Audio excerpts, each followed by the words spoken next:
Hi, this is your host.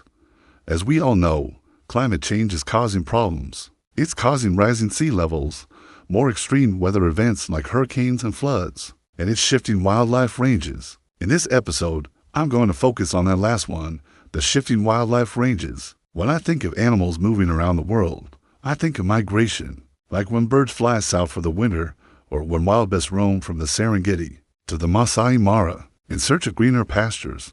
But the migration I'm talking about isn't like that.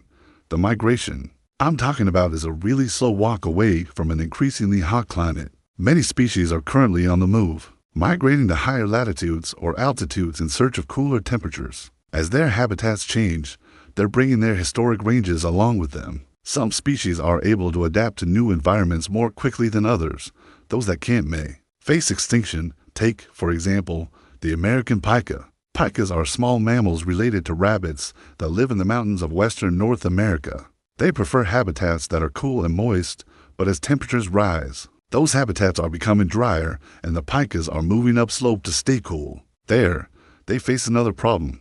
Their preferred habitat, the montane meadows and forest, is disappearing as trees move upslope and cloud cover increases, which also brings more rain. The result is a forest that is less suitable for pikas, so they're on the move again. And if they can't find a suitable habitat, they may go extinct. Now, some species have been able to adapt to changing conditions by changing their behaviors. For instance, in the Great Smoky Mountains, black bears are being born earlier in the year and are spending less time with their mothers as a result of warmer temperatures. Earlier springs mean that plants are coming out of dormancy earlier, which means that the bears' main food sources are available earlier, too.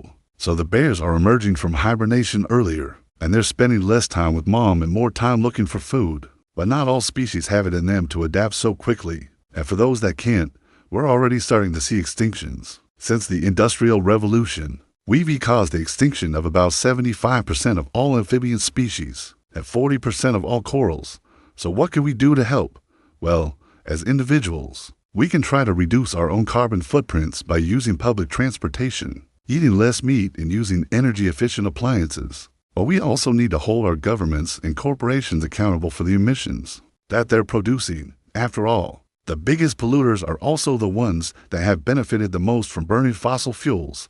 We need to push for policies that will reduce emissions and protect our planet's biodiversity. Otherwise, we could lose many more species before the century is over. I'm the host.